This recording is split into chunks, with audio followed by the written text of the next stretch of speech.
Um, Hello everyone and welcome to the KTH AI Society podcast. I am Sruti and this is the go-to podcast to listen to top experts speak on different areas of artificial intelligence. In today's podcast, I am very excited to introduce Donnie Lygonis, an innovation strategist and business development coach at KTH Innovation. Amongst many other things, he has been at KTH Innovation for over 10 years and brought TEDx to Stockholm. He is also founding member of many startups over the last few years. I have found him to be one of the most interesting and influential people to listen to in the startup business here in Stockholm. So, welcome, Donnie, and how are you doing? Wow. Right now, I'm a bit overwhelmed by the intro, but thank you very much. I'm really happy to be here. I'm doing really well. I'm doing well. It's fantastic. Everything is great. Okay, yeah. So I know I've been at KTH Innovation for like over 10 years now, but could you give me a bit more information about your background? Like, how Sure. did you end up here at Oh, KTH? how long was the podcast? Um, Just joking. I mean, I've been starting stuff or helping people start stuff for the past, I don't know, 25 years or so. oh, And I mean, I've always been working with these kind of things. And always trying to figure out a new way of doing something and always coming up with all of these crazy ideas, trying and usually failing, but that's part of the fun as well.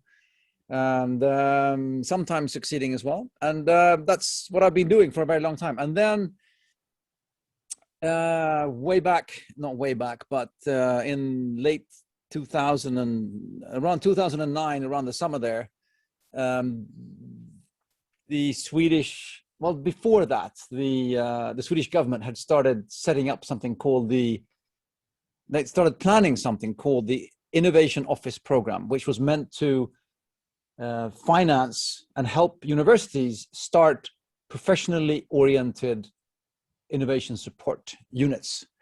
That was the funding didn't start until 2010, but it was started earlier.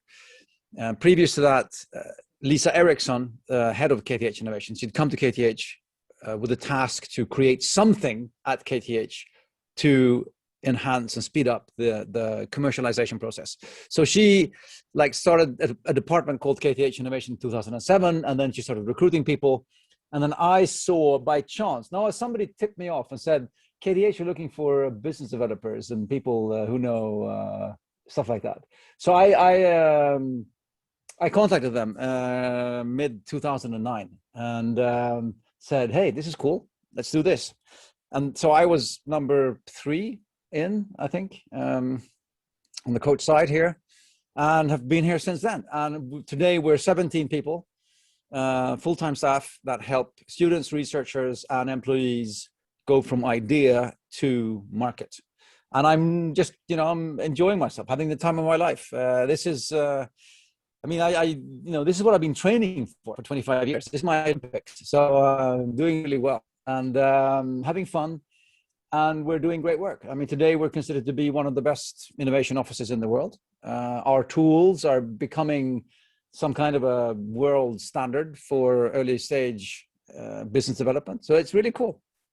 That's very brief about me. And then along the way, I have tried and started and failed and succeeded with so many ideas that which is good because I can usually relate to other people when they come in and they say, hey, I have an idea about this. Then I might have worked in the same kind of realm, or I know somebody in it, or I've seen something of it. And then I got to spend, don't forget, I got to spend a year in Silicon Valley as well. In 2015-16, I was sent there as the first person in the starting something called the Nordic Innovation House, which is a Nordic effort to support startups in Silicon Valley. That was also really fun. I built a network over there, and I also know, the Silicon Valley side of it. So yeah, short version of me and why I'm here and what I do. That's so sweet. Yeah, and that is a big time.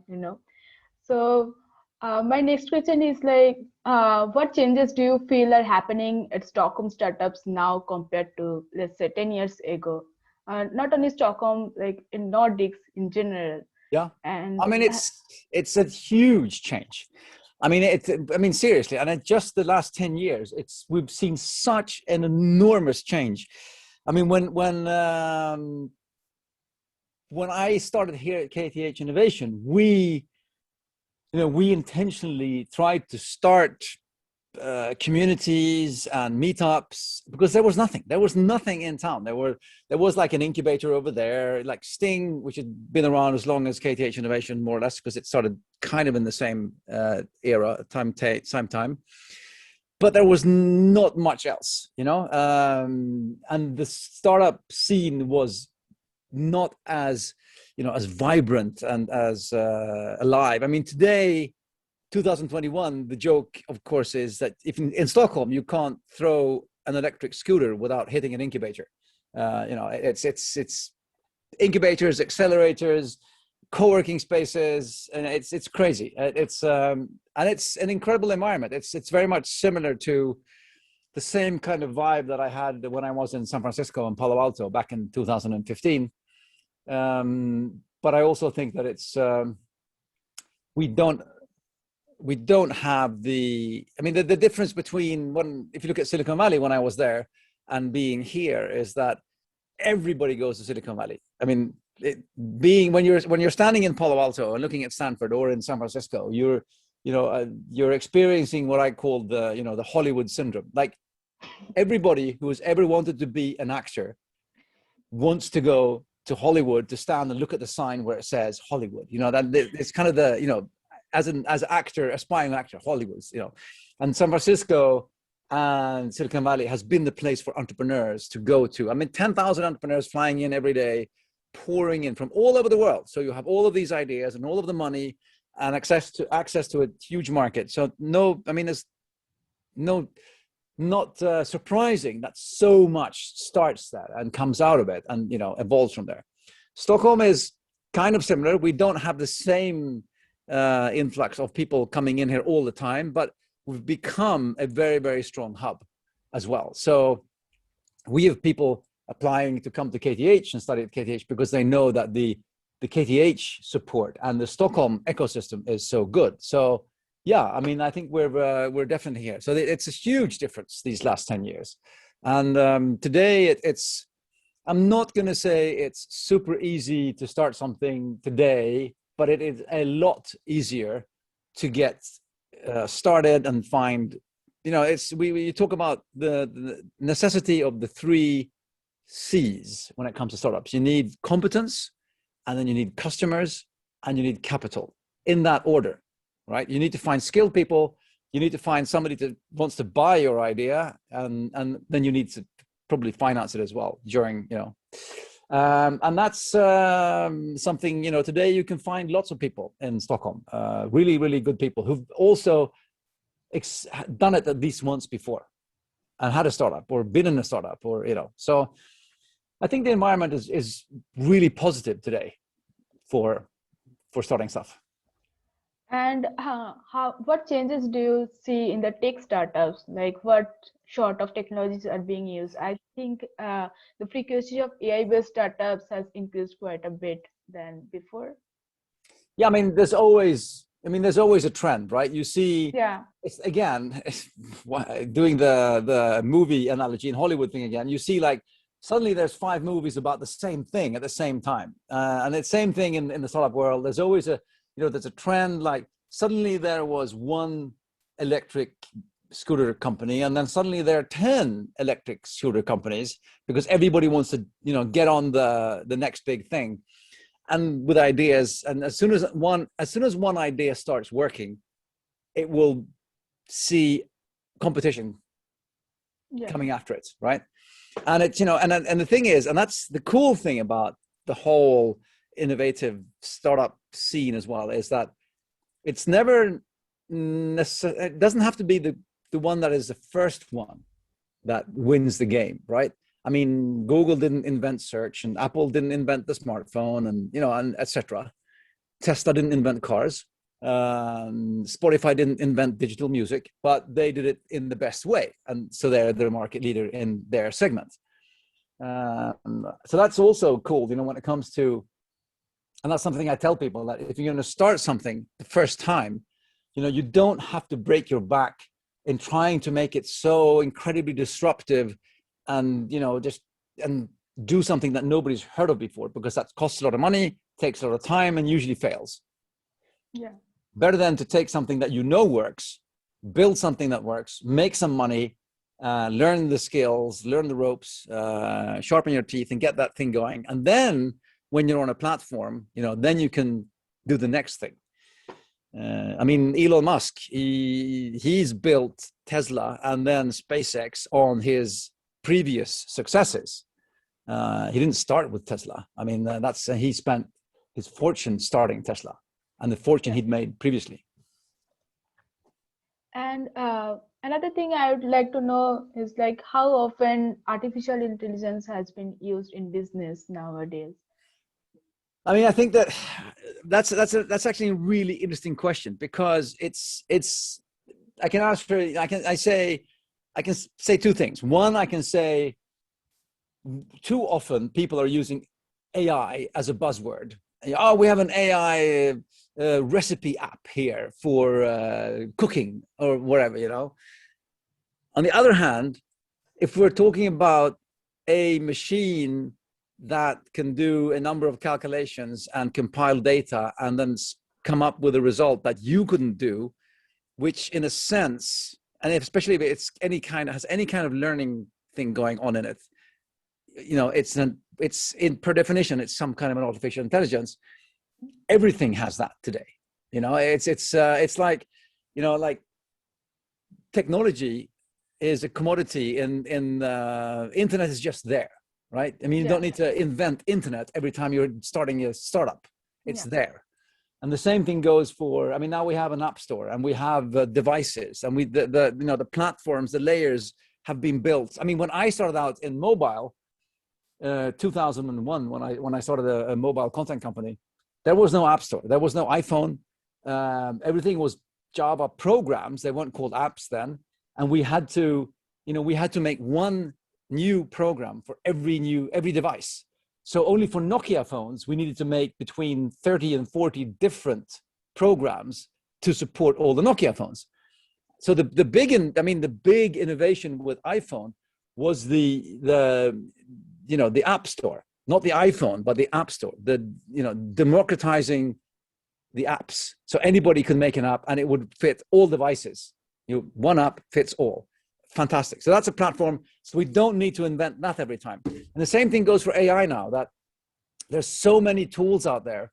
I mean, all of the big companies have access to both, Microsoft through Azure, and then Amazon. I mean, they all have super easy access, API connected, really, really, smart machine learning tools going on. Are KTH startups also using the same strategies, like, for example, data analysis or something, or marketing place within the KTH Innovation? Yeah, I mean, we have a lot of startups using these kinds of tools, and some of them call themselves an AI startup, and some of them just use the kind of technology. And we could probably call them AI, but that's not what they call themselves. But yes, I mean, I think that we're in a place now where in a couple of years, the AI thing will be a commodity as well. And more or less every single service will have some kind of machine learning component, some kind of component in it. And it will be just a natural thing that we can speak to it or think to it or, biometric to it, and it will respond. And that will just be a way of, again, technology evolving, and we'll just take it for granted. And like in 5 years' time, somebody will be complaining about going sort of, oh, this app sucks. It doesn't even understand what I think.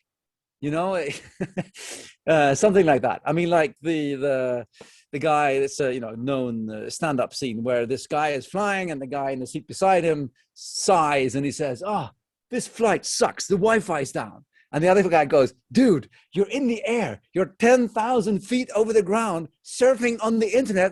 It's a miracle, So, we take things for granted. So Yeah. And would you like to share some insights about the KTH Innovation startups, like what they're working on, especially with machine learning or deep learning? okay, so we have, if you look at like vehicles, we have a number of startups in vehicles, both on ground vehicles, submerged aquatic vehicles, and also flying. When it comes to autonomous vehicles, everything from autonomous drones to autonomous delivery robots to things that can, underwater. So the whole sort of vehicular autonomous thing is a big thing. There's a number of fintech, of course, has been a big trend the last couple of years. Everything that's connected to financial. So we have fintech, and then within that, there's this kind of insurtech, insurance.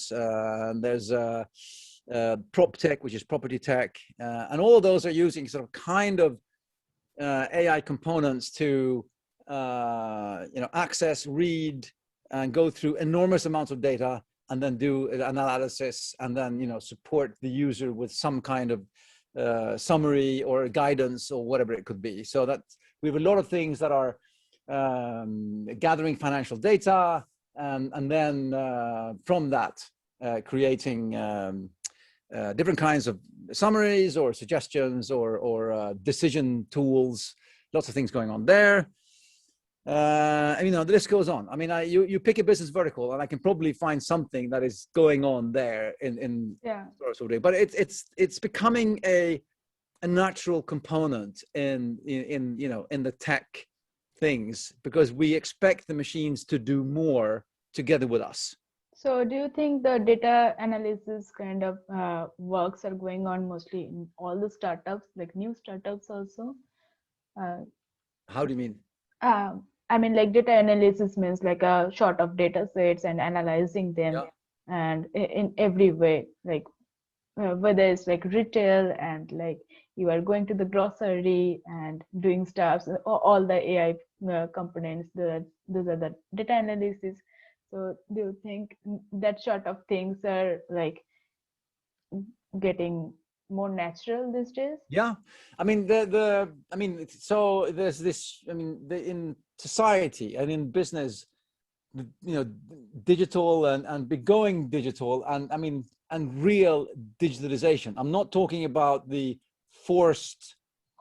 We've had a forced sort of surface digitalization the past year due to the pandemic, where companies have forced to use digital tools for communication. But that doesn't mean that they've become digital companies. It just means that they've added the digital layer to an analog process. Real digitalization happens when you take the processes and actually digitize them, and then automate them, and add maybe machine learning and some AI components, and that's when it. So I'd say that after this big wave of digitalization that's going on, a natural sort of follow-up of that is also adding AI components and making things smarter and run for themselves. So it's becoming a very common thing. So I'd say that if you're studying anything to do with that, you're made. That you'll have a job for as long as I can see. Yeah. And we also know we have the food at our social robot at KTH. And I think many students will be interested to know what other companies are working on robotics, like companies or startups here in Stockholm or Nordics. And that's another thing, because then we could sort of define what is a robot, because Furhat is not a robot in the sense that it's something that walks or rolls. It's actually it's a head. Yeah. It's a head that is a social interface towards the machines behind it, and we have robots, as I said, autonomous vehicles, right? Drones, Yes. delivery robots. So yes, yes, we do have a lot of robotics as well. One of the cases that I coached a couple of years ago they're called Relox today, Relox Robotics. They started out, it's just one of those things, right? One of the guys in mechatronics was working in his spare time at a golf course. And one of his tasks was to drive around in a tractor picking up golf balls. And he was, of course, as a KTH student, his first thought was, how can we do this in a better, smarter way? That's what we do here at KTH. Yeah. So then they built an actual robot that picks golf balls, and they've sold it to a number of golf clubs today. And that robot, of course, can be used for a lot of other things, but they started with golf balls. But so in those kind of robots, we have a number of cases going on. But then again, depending on how you define a robot, in KTH we have the robotics department that make maybe what you would think is a robot, but then you have the linguistic department that does research on speech, music, and hearing as well, and they're the ones that design Furhat, by the way. Yeah. And they're the ones working on the communication interfaces of robots. So we have lots of different sections at KTH that are working on robotics, and so many things happening. But it all comes down to on how you want to define a robot. I can't say we have something that is walking around in the corridor carrying things, and we don't have that. Yeah, But we actually do have a delivery robot that's being developed now. So yeah. Yeah, I also saw a grass cutter robot here in Stockholm. A grass cutter robot after coming here. Yeah, if you look at industrial applications, yeah, suddenly the term robot becomes much wider, because anything that it's in a factory that can do the labor is it's a robot, like an ABB robot, with and one arm. That's a robot, right? Yeah. So we have a lot of industrial applications going on. So my next question is, so I noticed you are also into food technology, right? And can you tell us how artificial intelligence is being used for waste minimization or sustainability? Because I know sustainability is a big term, and waste minimization also is a big term. In Sweden, most of the people are focusing on it here. You mean, like sustainability is, of course, I wrote an article on LinkedIn a month ago or something like that. How is AI supporting sustainability? And again, it's all about using enormous amounts of data and then letting the machines do what they're good at, which is going through large amounts of data and then showing us correlations, or different kinds of, results from that data. So it's, lots of things going on in sustainability. We had a talk the other week with KTH AI Society. We did the TEDx KTH Saloon event with Professor Hedvig Källström, and she was talking about AI as well, and how autonomous should it be or not. And what I liked with her talk was she did the analogy with the AlphaGo and the AlphaGo Zero, the Google AI that was trained to play Go, the game Go.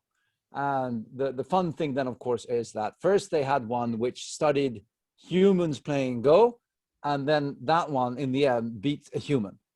Yeah. And then they took one which they didn't let it train on any previous human games. It was only trained on the rules. And then it played itself 5 million times.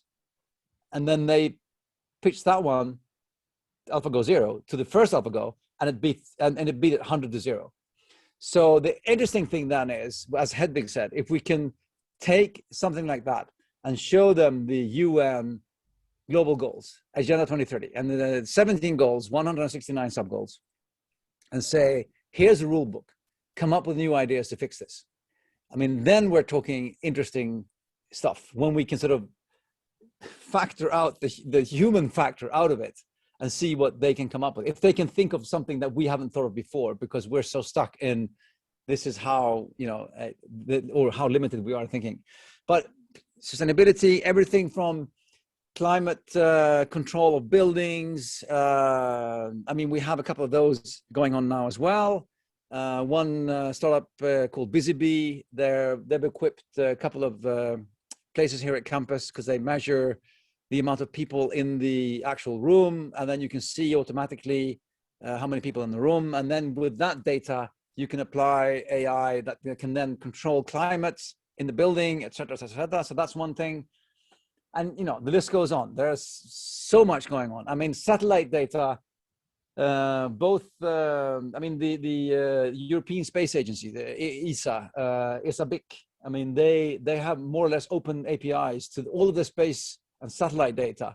And anything you can imagine that you can see from space and then detect and then do calculations. We have that for forest fires. We have that for boat security. We have that for, you know, the list goes on. Yeah. There's a lot of things. Yeah.